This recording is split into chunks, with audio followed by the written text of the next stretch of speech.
Assalamualaikum warahmatullahi wabarakatuh. Salam. Alhamdulillah, nahmaduhu wa nasta'inuhu wa nastaghfiruh wa na'udzu billahi min syururi anfusina wa sayyiati a'malina. May yahdihillah fala mudhillalah wa may yudlil fala hadiyalah. Asyhadu an la ilaha illallah wahdahu la syarikalah wa asyhadu anna Muhammadan abduhu wa rasuluh. Ya ayyuhalladzina amanu ittaqullah haqqa tuqatih wa la tamutunna illa wa antum muslimun. Amma ba'du, fa inna afdalal hadis kitabullah wa khairal huda huda nabiyyina Muhammadin sallallahu alaihi wasallam wa syarrul umuri muhdasatuha wa kulla muhdasatin bid'ah wa kulla bid'atin dhalalah wa kulla dhalalatin finnar.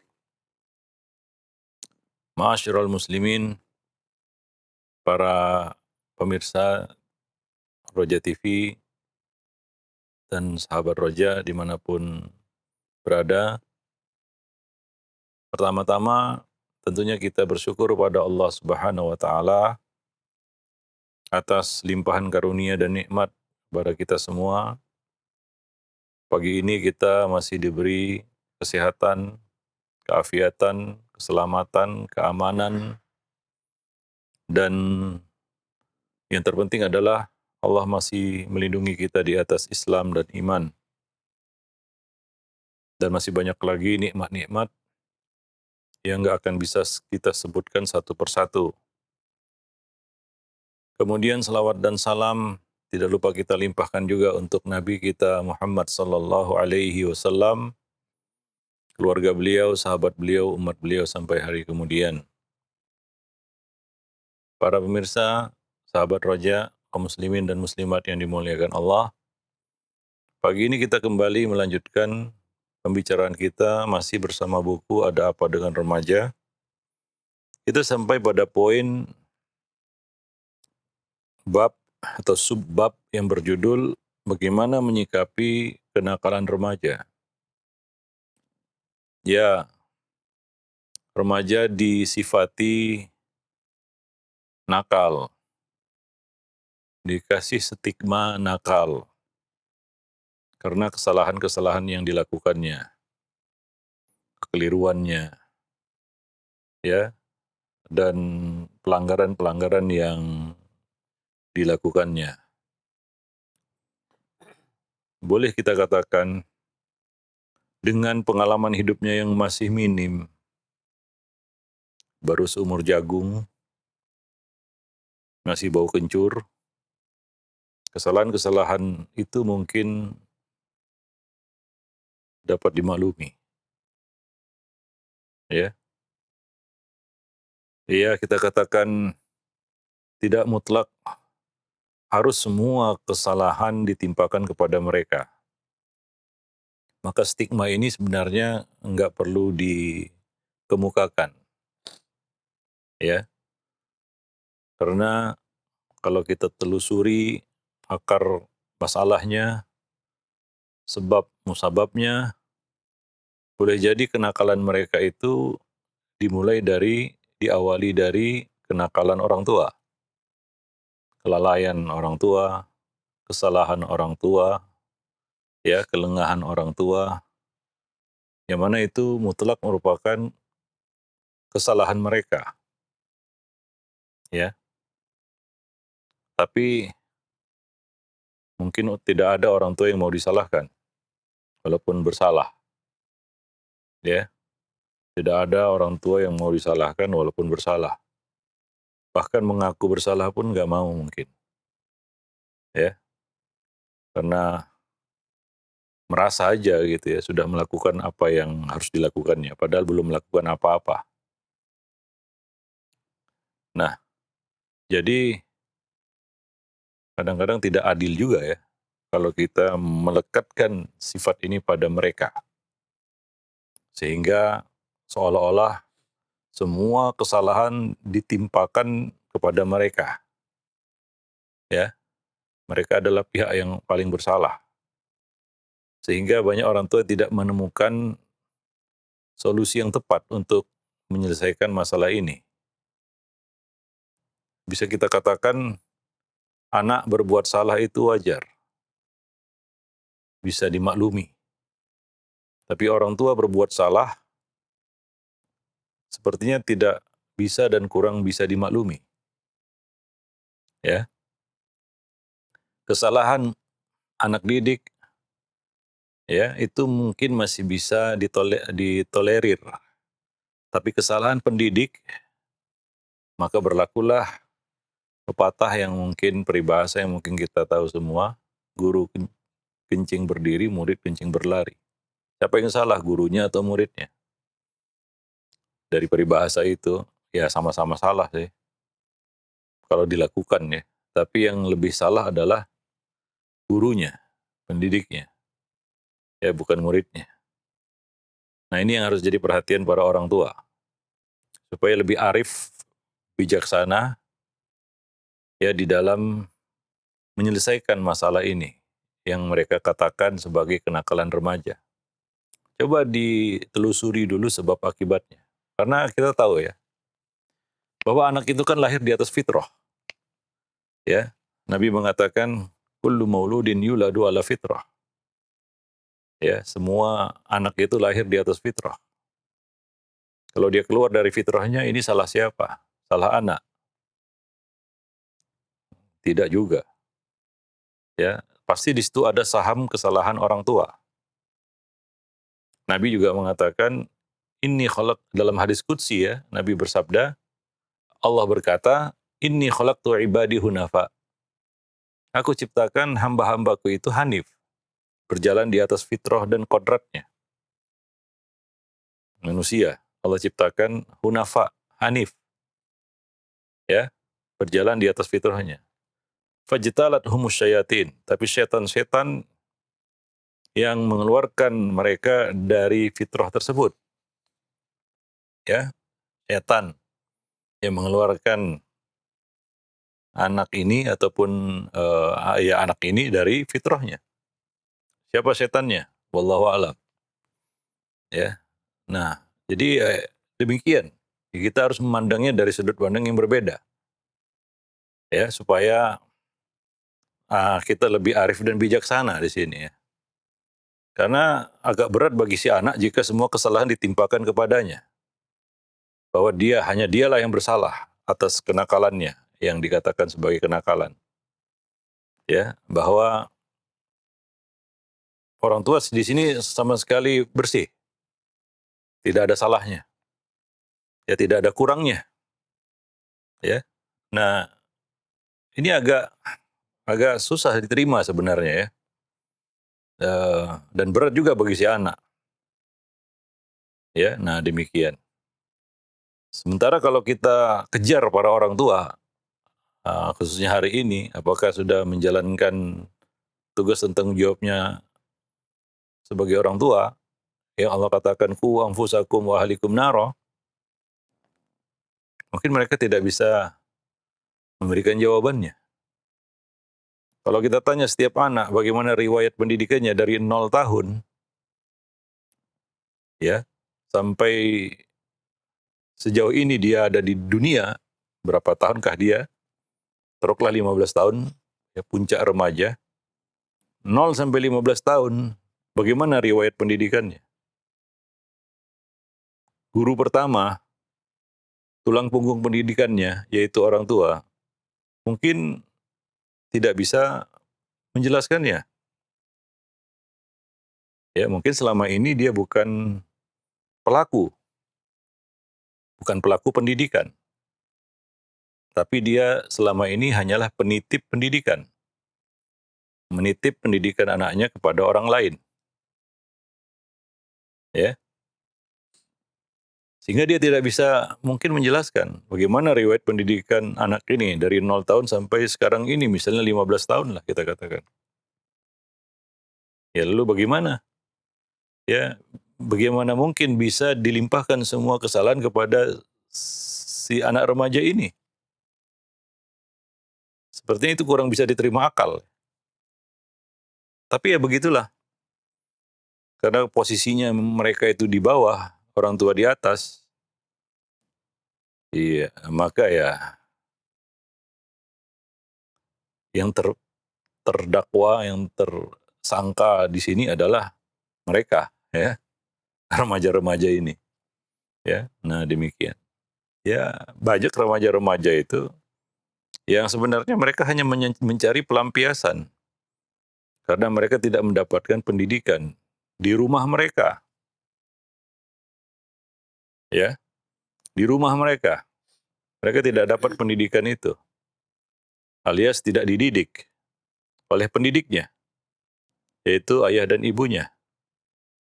Lalu ayah dan ibunya mindset-nya penitip.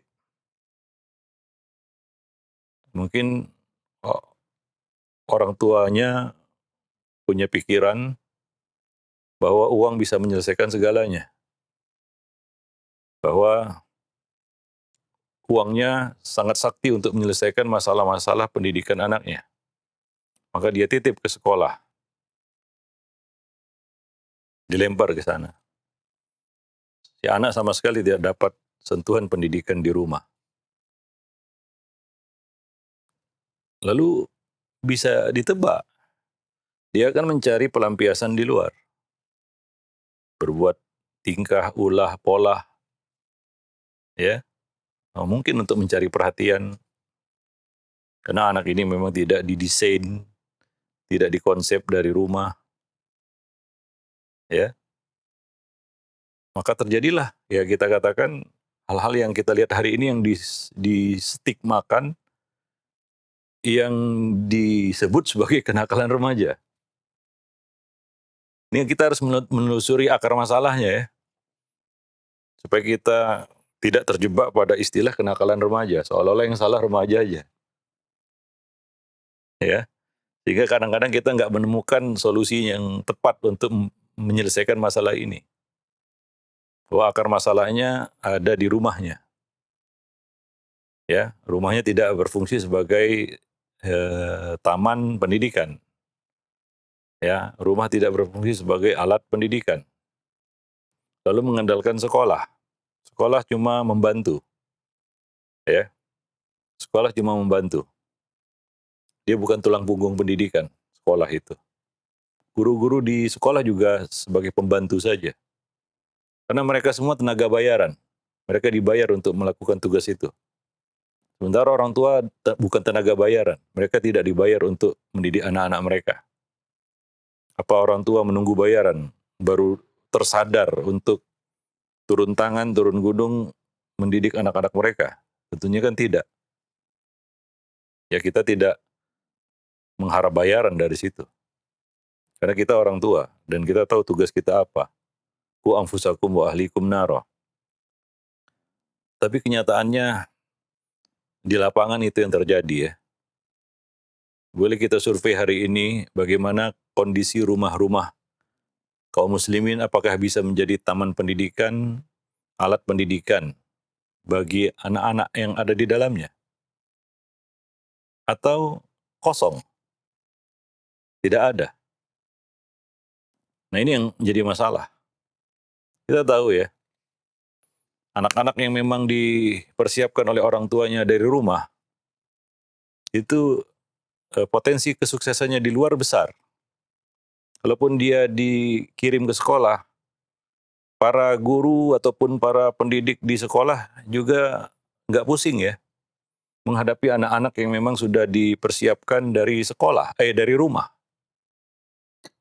Ya, guru akan merasa terbantu. Ya, ya bisa ditanyakan kepada para guru.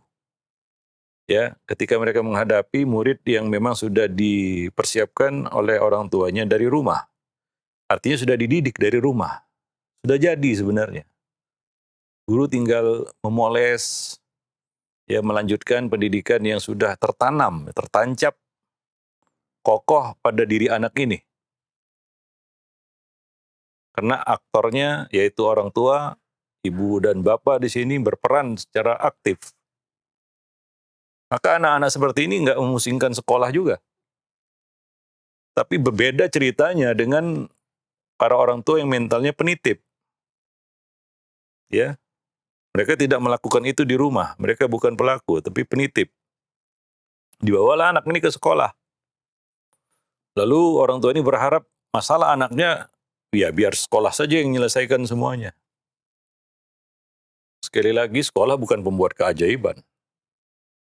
Guru juga dengan segala keterbatasan. Mereka tenaga bayaran. Dibayar untuk melakukan itu. Ya, jadi harap maklum aja.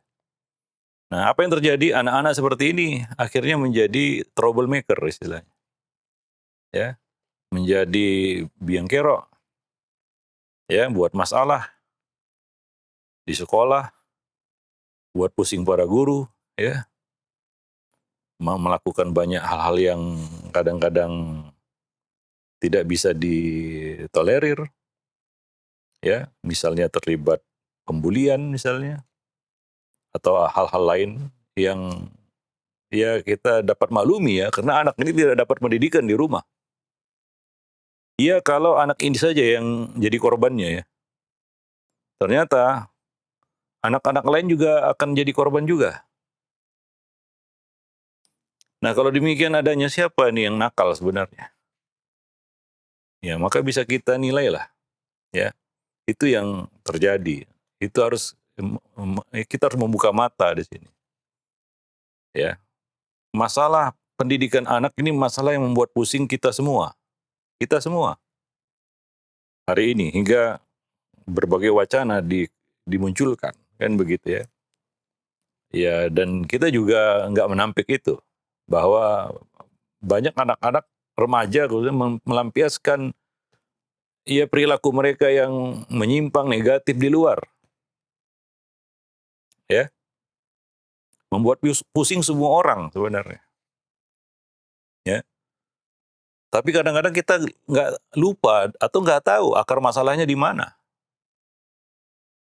Anak ini dikirim kemanapun akan buat masalah. Harusnya dia dikembalikan kepada awal pendidikan itu bermula, yaitu rumah. Dan orang tuanya harus punya kesadaran di sini bahwa dialah orang yang paling ikhlas dalam mendidik anak ini.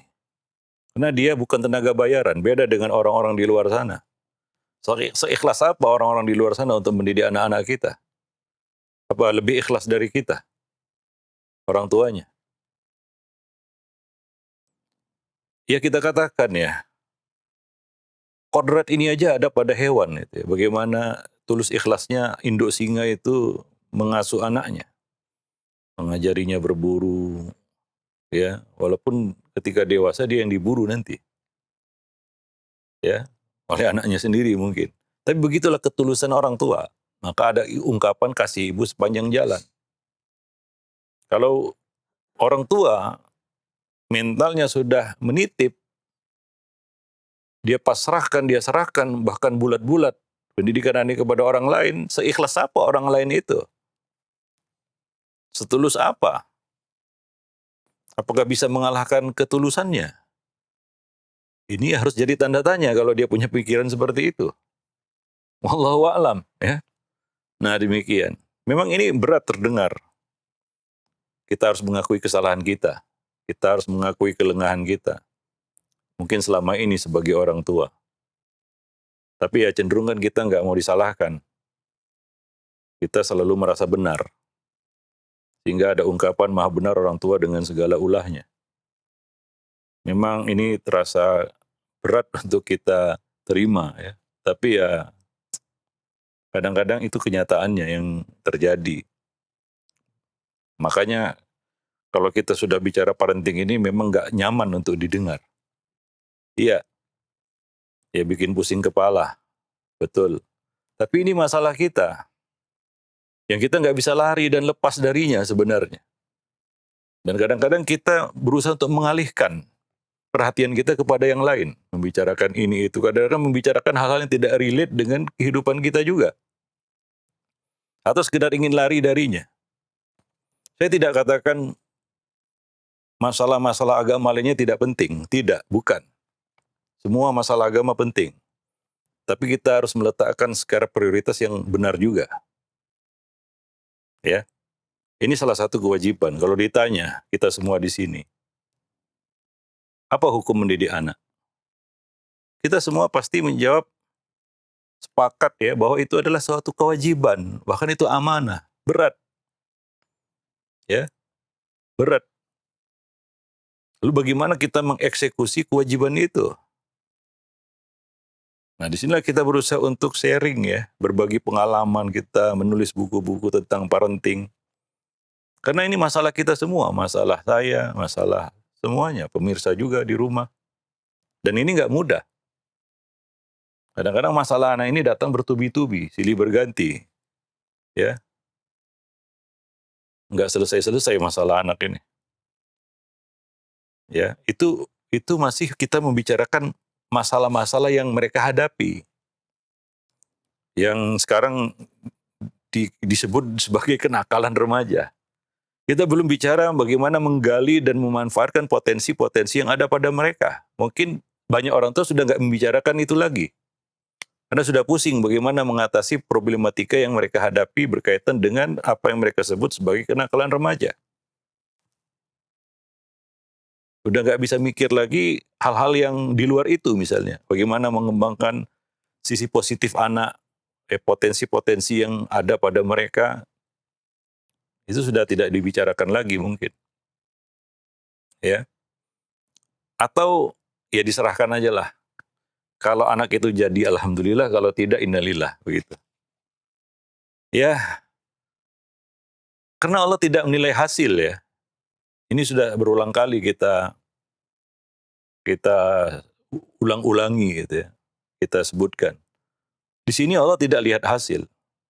Boleh jadi ada orang tua yang tidak peduli sama anaknya, tapi anaknya jadi misalnya. Jadi orang soleh, jadi bahkan mungkin jadi ulama. Tapi orang tuanya sama sekali tidak terlibat. Bahkan mengabaikan kewajibannya. Mengabaikan. Ya, bahkan dia tidak peduli. Takdir anak ini tertulis di Lauhul Mahfuz mungkin ya jadi sesuatu gitulah ya kita katakan ya. Jadi sesuatu dia. Nah, apakah orang tua ini merasa sudah lepas tanggung jawab? Lepas dari pertanggungjawaban nanti di hadapan Allah? Tidak. Karena Allah akan menanyakan apa yang kamu lakukan. Allah tidak tanya hasil. Allah tidak tanya hasil.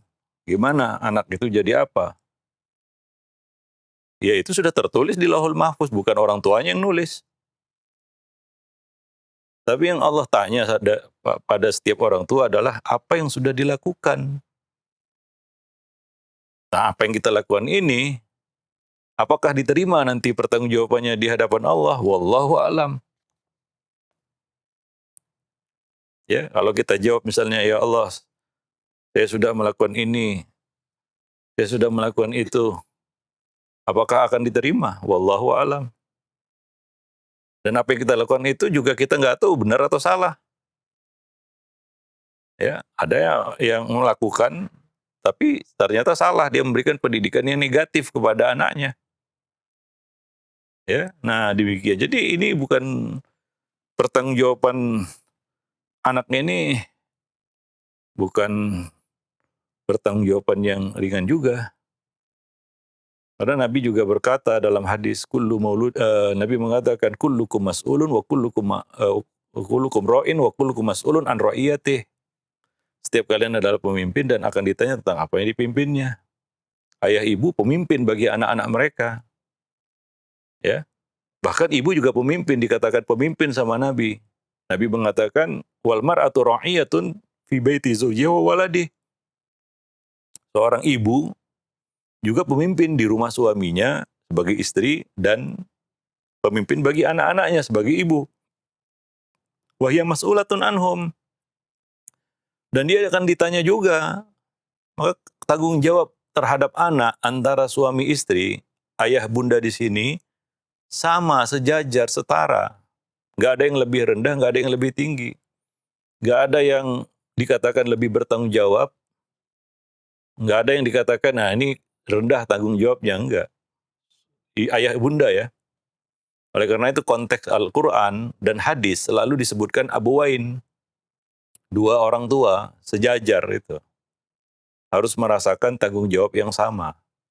Karena mereka berkewajiban untuk saling bahu-membahu dalam mendidik anak-anak mereka. Nah, ini ya mungkin kita harus berangkat dari memperbaiki mindset dulu ya. Cara pandang kita mungkin selama ini salah mungkin ya. Sehingga kita nggak menemukan solusinya karena kita nggak tahu akar masalahnya di mana. Ya, wallahu alam bisawab. Ya masih banyak ya orang tua kalau ya dilibatkan dia atau diminta misalnya oleh pihak sekolah untuk terlibat aktif dalam pendidikan anak-anak mereka, itu menghindar, ya berusaha untuk menghindar atau menolak atau bahkan menyanggah, ya masih banyak orang tua yang punya kita katakan pemikiran seperti itu. Padahal kita katakan anak itu berangkat dari rumahnya, ya kita bisa lihat seorang anak itu, ya apakah dia dapat sentuhan pendidikan di rumah atau tidak dari perilakunya di luar. Kalau ada yang mereka sebut sebagai kenakalan remaja, ya maka kita tahu anak ini kira-kira dapat pendidikan nggak di rumahnya. Atau memang sama sekali tidak dapat. Ya, nah demikian. Wallahu a'lam bishawab. Ya, eh, ini kita katakan satu ya keniscayaan juga ya. Nabi mengatakan tadi, anak itu lahir di atas fitrah. Orang tua, wa abawahu, ya yang punya peran menjaga fitrah anak ini, ya atau merusaknya, menjadikan Yahudi, Nasrani atau Majusi kata Nabi. Ya, artinya orang tua tidak bisa mengelak di sini, ya tanggung jawabnya begitu ya atau sahamnya di dalam kerusak kepada dalam hal yang membuat anak ini keluar dari fitrah. Artinya apa? Anak ini kalau dikawal ya pendidikannya dari kecil, ya mudah-mudahan ya ini ikhtiar namanya ikhtiar hidayah ya itu di tangan Allah Subhanahu wa taala. Ya kita katakan kemungkinan besar anak ini akan terjaga terus. Karena anak ini lahir di atas fitrahnya, hunafa, hanif. Ya. Nah, itulah tugas orang tua itu mengawal ya pertumbuhan anak ini dengan memberikan pendidikan yang benar ya dari 0 tahun gitu ya, dikawal terus. Ya kalau itu dilakukan ya secara konsisten ya. Ya ya mungkin anak ini akan terjaga di atas fitrahnya. Kalau tidak ya banyak anak-anak yang kita katakan menyimpang dari fitrahnya. Nah, Nabi mengatakan yang dipersalahkan di sini adalah abuwahu, kedua orang tuanya. Nabi tidak menyebutkan orang lain di sini. Tapi Nabi mengatakan fa'abuwahu, kedua orang tuanya. Yang membuat dia Yahudi, Nasrani, atau Majusi. Ya mungkin bukan secara langsung ya, tapi dia adalah penyebabnya. Ya wallahu alam bisawab. Maka ini yang harus jadi perhatian kita semua. Ya, nah jadi banyak hal yang dikeluhkan oleh para orang tua. Misalnya remaja nggak mau taat, suka memberontak, ya. Atau anak yang dulu lucu, menggemaskan, sekarang menjadi sumber masalah bagi orang tua dan keluarga, ya. Nah, tidak perlu cari kambing hitam di sini, ya. Kita tidak perlu mencari kambing hitam. Jika inilah kenyataan yang harus dihadapi, maka orang tua harus berpikir keras untuk bisa mengambil sikap yang bijak, yang benar. Karena jika orang tua salah mengambil sikap dan tindakan, maka keadaan bisa menjadi semakin buruk dan keruh. Bahkan mengerikan, ya, lebih mengerikan dari yang dibayangkan. Ya, ingat remaja itu makhluk yang masih kurang akalnya, tapi sudah gede powernya, kekuatannya. Nggak gampang sih menghadapi makhluk seperti itu, ya. Ya, walaupun kecil, masih kecil, ya, tapi dia sudah punya powernya sudah gede. Tapi sangat disayangkan akalnya masih kurang. Maka ini harus, ya, orang tua harus bijak, ya, bijaksana juga, ya. Nah, sabar, ya, untuk menghadapi remaja, ya. Itulah remaja, ya. Nah, demikian. Nah, kalau salah, ya, akibatnya bisa lebih mengerikan daripada yang dibayangkan mungkin oleh orang tua itu. Banyak kasus-kasusnya soalnya, ya, yang berakhir tragis, yang nggak perlu juga kita detail di sini, ya. Nah, demikian.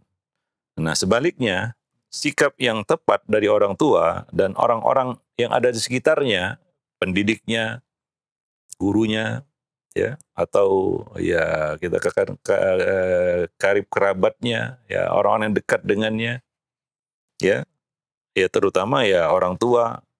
Jika mereka memberikan sikap yang tepat, diharapkan bisa menjadi obat dan solusi bagi masalah remaja hari ini, ya, hingga dia bisa kembali, anak itu bisa kembali dalam hangatnya rengkuhan keluarga, ya, hangatnya, suasana rumah, ya, dan melangkah ke arah yang lebih baik menuju masa dewasanya. Ya, nah, demikian. Ya, ini prolognya, ya. Ya, kita harus menyikapi apa yang disebut sebagai kenakalan remaja ini dengan, ya, sikap yang bijak, ya. Nah, tidak seperti orang kalap, ya, panik, lalu, ya, hantam sana hantam sini, ya, atau menyalahkan sana dan sini, ya. Banyak orang tua yang mendiskreditkan sekolah. Wah, ini sekolah apa ini? Sekolah ini, kurang itu, pondok ini itu. Ya,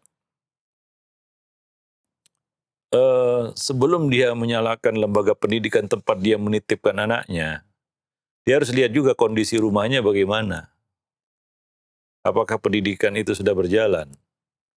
Kalau dia orang tua, ya, adalah pelaku di sini, dia pelaku pendidikan di rumah, dia kan tidak sembarangan mencari sekolah untuk anaknya.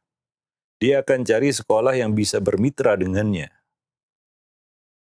ya, untuk meneruskan pendidikan yang sudah diberikan di rumah. Maka dia akan melihat hal-hal teknis, bukan hal-hal, ya, kita katakan mendasar yang, ya, kesannya itu dia bukan pelaku, tapi, ya, sekedar penitip. Kalau dia pelaku nggak akan bertanya hal-hal seperti itu. Dia akan bertanya hal-hal yang teknis karena dia ingin bermitra dengan pihak luar, di sini adalah sekolah, ya. Dalam ini adalah sekolah, ya, untuk bisa bersinergi, ya, bekerja sama dengan mereka dalam melanjutkan pendidikan anak ini. Karena anak ini sebenarnya sudah dibuat landasannya di rumah. Tidak lagi bertanya seperti banyak pertanyaan orang tua, ya. Ustadz, anak saya bagusnya mondok atau enggak, ya? Kesannya itu, orang tua ini memang nggak melakukan pendidikan di rumah, sehingga dia bingung, ini mau diapain anak saya? Mau dititipkan kemana lagi? Mungkin yang full day sudah, kayaknya yang 24 jam ini. Menitip anaknya 24 jam. Iya, nah, ya, dampak ini, ya, ketika dilaporkan kondisi anaknya, sekolah misalnya melaporkan atau pondok misalnya melaporkan kondisi anaknya, dia nggak terima. Ada yang marah-marah juga, ya, atau tidak menerima kenyataan itu, ya. Nah, demikian. Ya, jadi, ya, eh, memang ini harus kita, mulai dari diri kita juga ini, ya. Nggak benar dan nggak tepat juga kalau kita mengkambing hitamkan pihak lain. Sekolah kita kambing hitamkan, si anak jelas kita kambing hitamkan, semuanya salah, sekolah nggak ada yang benar, pondok nggak ada yang benar, gitu, ya. Ya, padahal ketidakbenaran itu bermula dari rumahnya. Nah, ini masalah ini, ya. Wallahu a'lam bishawab. Mungkin para pemirsa bisa membuat survei sendirilah bagaimana kondisi-kondisi rumah kaum muslimin hari ini. Bagaimana keadaannya, apa yang ada di dalamnya. Ya, apakah sudah ideal menjadi tempat pendidikan bagi anak-anak atau kosong dari semua itu. Ya. Nah, demikian. Wallahu a'lam bishawab.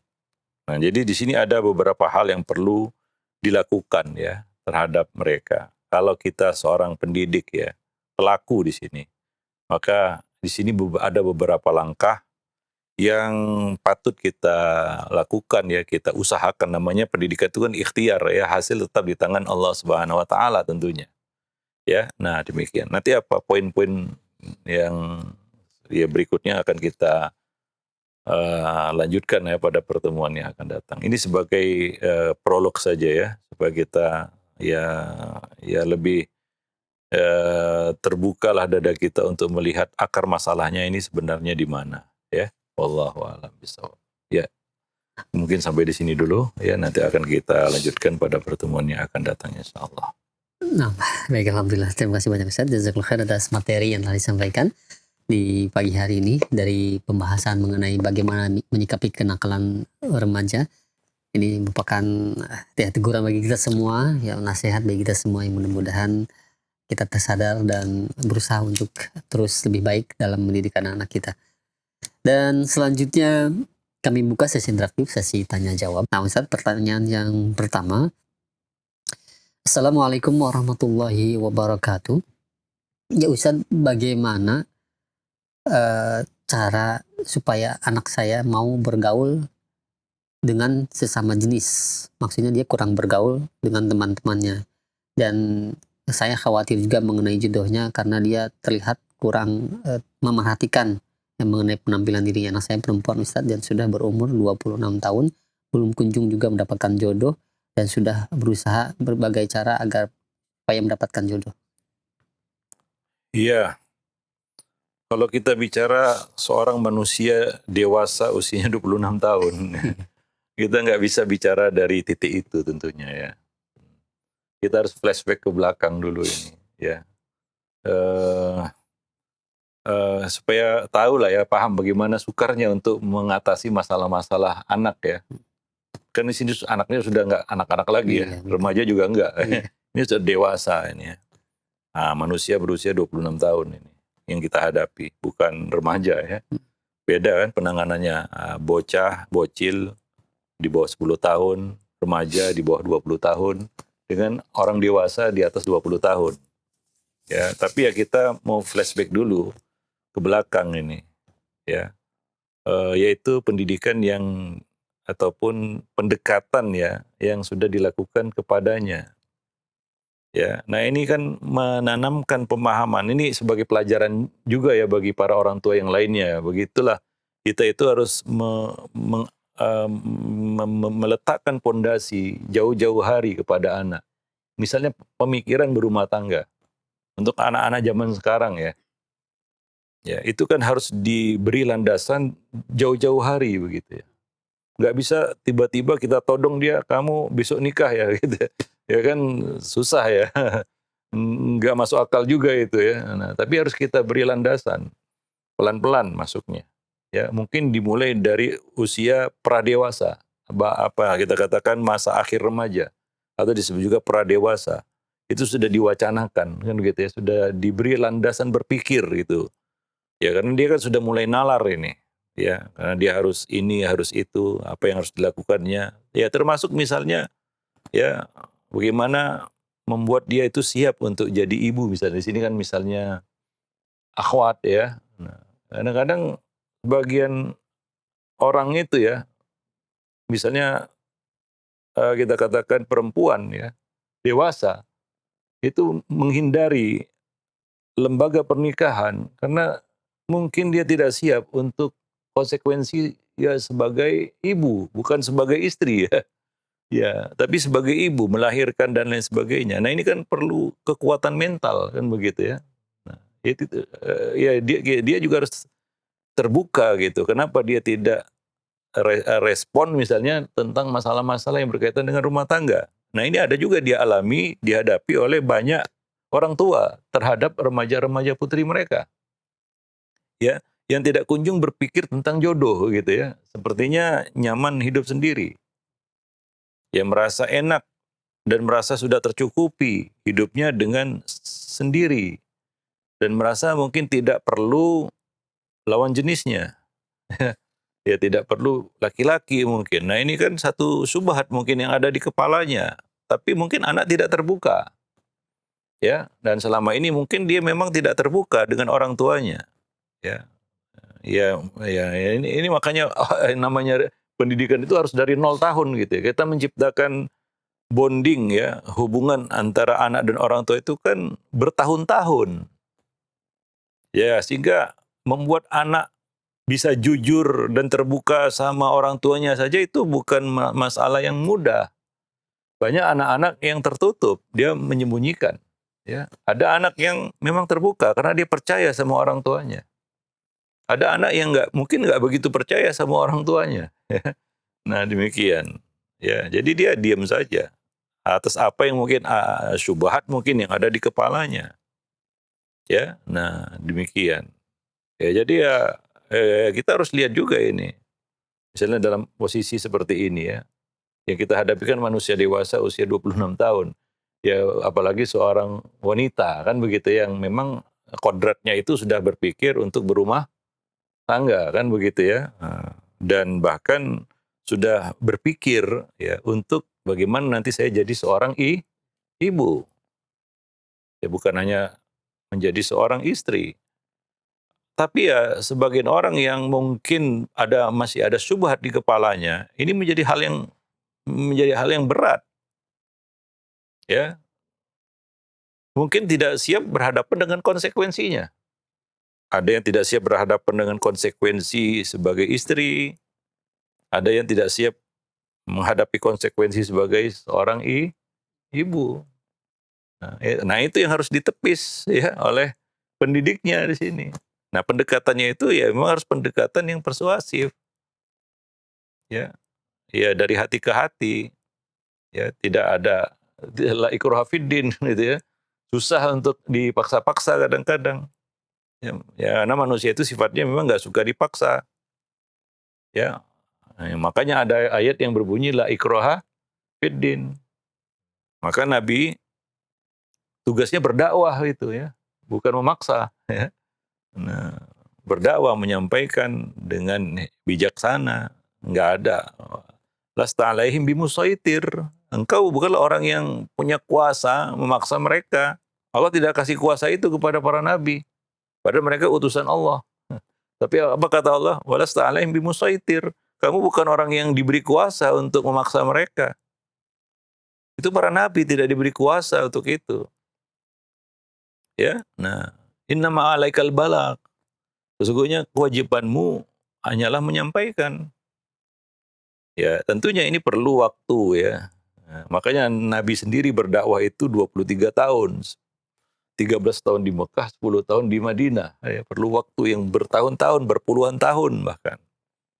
Ya, puluhan tahun, 20 tahunan lebih untuk mendidik manusia. Ya, nah demikian. Ya, termasuk anak-anak kita ya nggak bisa dadakan ya. Tiba-tiba ditodong, nggak ada angin, nggak ada hujan, tiba-tiba ya kita bicara sesuatu yang nggak pernah didengarnya dari kita. Itu terdengar aneh bagi dia. Ya, nah lalu kita memaksa dan kita menuntut dia untuk paham. Nah itu susah. Ya nggak usah lah ya, kita kembalikan kepada diri kita aja lah. Kita ditodong dengan sesuatu yang nggak pernah kita pikirkan sebelumnya. Apa kita langsung terima? Atau bahkan mungkin kita langsung tolak itu. Karena itu sesuatu yang belum pernah kita dengar sebelumnya. Kita nggak pernah diajak bicara tentangnya. Tiba-tiba kita dipaksa untuk itu. Ya agak berat juga memang. Ya, ya sebagian orang yang mungkin nggak pernah mendengar tentang sunnah misalnya. Lalu dipaksa untuk mengikuti sunnah. Kan tidak semudah membalikkan telapak tangan kemudian dia bisa paham sunnah itu apa dan harus dia ikuti sunnah itu. Ya, nah demikian. Tapi ya semuanya kembali kepada hak prerogatif Allah. Allah yang membolak-balikkan hati. Ya maka berdoalah ya.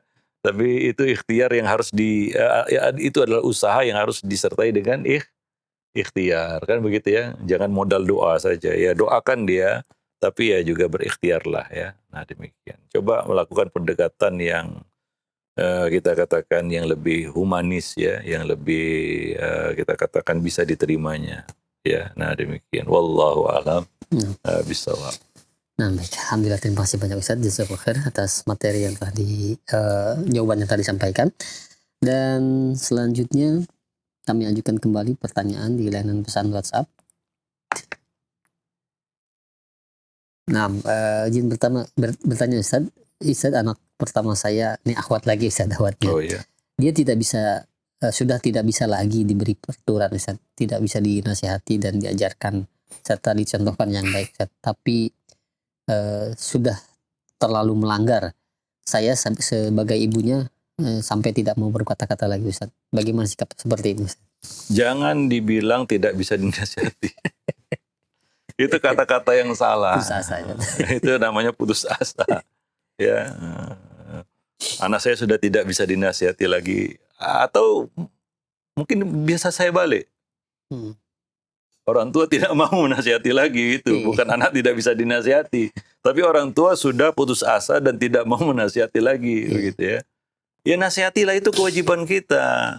Ya saya permudahlah di sini ya. Kepada para orang tua yang merasa seperti itu ya. Bahwa Allah tidak tanya hasilnya. Kita mendidik anak jangan terikat dengan hasil. Kita harus fokus kepada apa yang kita lakukan. Apa yang sudah kita lakukan. Apa yang perlu kita lakukan. Ya, maka belajarlah ya. Supaya kita tahu apa yang harus kita lakukan. Dan bagaimana kita melakukannya. Kita fokus ke situ. Karena itu yang akan Allah tanya pada hari kiamat. Bukan tentang hasil. Berat terasa kalau kita memikirkan hasilnya. Sehingga itulah akibatnya. Itulah yang terjadi. Ya, orang tua berkata, anak saya nggak bisa dinasihati lagi. Apa mau pensiun ini? Pensiun memberikan nasihat? Ya enggak ya. Enggak, jangan seperti itu pikirannya. Kata-kata itu salah. Ya, ya kan Allah sudah kasih contoh di dalam Al-Quran. Yaitu kisah Nabi Nuh alaihissalam. Bagaimana di last moment. Ya, di last moment. Momen terakhir. Ketika melihat anak itu akan tenggelam, apakah Nabi Nuh, memang anak saya ini udah nggak bisa dinasihati, biarkan aja lah dia tenggelam. Ya, kalau perlu ya lebih cepat tenggelamnya, gitu enggak? Ya karena sepanjang umurnya ya nyusahin saya aja sebagai orang tua. Enggak seperti itu yang dicontohkan oleh Nabi Nuh. Ia tetap memanggil anak itu dan menasihatinya luar biasa. Dan tidak dikatakan anak saya ini udah nggak bisa dinasihati, tenggelamkan saja, enggak. Dia berkata, ya bunayyar kam ma'ana, wahai anakku, naik ke perahu.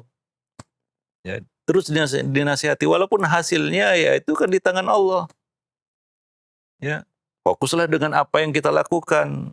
Nasihati dengan cara yang lembut. Kita nggak tahu ya kapan hidayah itu masuk ke dalam hatinya. Itu kan hak prerogatif Allah, kan begitu ya. Nah, ada anak yang kadang-kadang kita gini ya, ngelihat orang lain, anaknya kayaknya mudah kali dinasihati ya. Ya, lalu kita lihat anak kita, wah kayaknya susah. Lalu kita samakan kasusnya, nggak bisa. Beda-beda. Ya itulah ujian kita, kan begitu ya. Nah, demikian. Ya. Nah, mungkin ujian dia lain lagi itu ya. Nah, demikian para pemirsa dan sahabat roja yang dimuliakan Allah Subhanahu wa taala. Ya, nah jadi ya nggak bisa kita samakan. Ya kita lihat orang lain kayaknya anaknya mudah dinasihati, kalau saya kayaknya susah ya. Masing-masing kan berbeda. Itulah ya tugas kita. Ya, apa mau sama semua? Kan nggak bisa, rezeki kan nggak sama. Nggak ada rezeki manusia yang sama. Ya. Sebanyak ini jumlah manusia, nggak ada rezekinya yang sama. Ya semuanya plus minus lebih kurang. Ya begitulah ya. Ya karena semua sudah ditulis rezekinya di dalam perut ibu masing-masing. Ya. Nah demikian. Supaya kita nggak begitu berat ya untuk melaksanakan tugas kita mendidik. Walaupun ya di luar ekspektasi kita, di luar keinginan kita, tidak sejalan dengan apa yang kita inginkan. Kita merasa kecewa, ya. Tapi ya singkirkan itu dulu. Lakukan tugas kita sampai ya Ya kita katakan titik darah penghabisan, artinya sampai ya waktunya selesai kan begitu ya. Kita berpisah dengannya atau dia berpisah dengan kita. Ima dia mendahului kita atau kita mendahuluinya. Ya, ini supaya meringankan ya beban pikiran banyak orang tua yang menghadapi anak-anaknya kayaknya sudah putus asa begitu ya. Sudah putus asa. Hingga muncul kata-kata yang berbahaya juga itu. Anak saya sudah tidak berdana, apa benar gitu ya. Atau ya kita sudah kehabisan cara ya. Kita perlu belajar lagi ya untuk bagaimana ini pendekatan apalagi yang harus saya lakukan ini. Ya begitulah kita sebagai orang tua jangan pernah putus asa ya. Nah, demi hasil serahkan sama Allah Subhanahu wa taala. Allah akan nilai lah setiap usaha kita ya. Bagaimanapun hasilnya itu ya. Demikian. Wallahu alam bishawab. Jadi ya kata-kata itu hendaknya dihapus saja dari kamu seorang tua ya. Anak nggak bisa dinasihati ya. Bisa, cuma mungkin belum ketemu caranya atau ya memang itulah Allah masih kasih terus PR itu ya. Tugas itu sama kita begitu. Ya kan jadi ladang pahala juga. Memberi nasihat sama anak kan pahala. Dakwah juga itu, ya kan? Wallahu alam bishawab gitu. Tapi kalau kita terburu-buru ingin memati hasil, ya lalu bertemu itu dengan rasa kecewa, ujung-ujungnya marah, kesel, jengkel. Nah, keluarlah kata-kata seperti ini. Wallahu alam bishawab. Nah, itu saja mungkin pertemuan kita pada kesempatan pagi ini ya.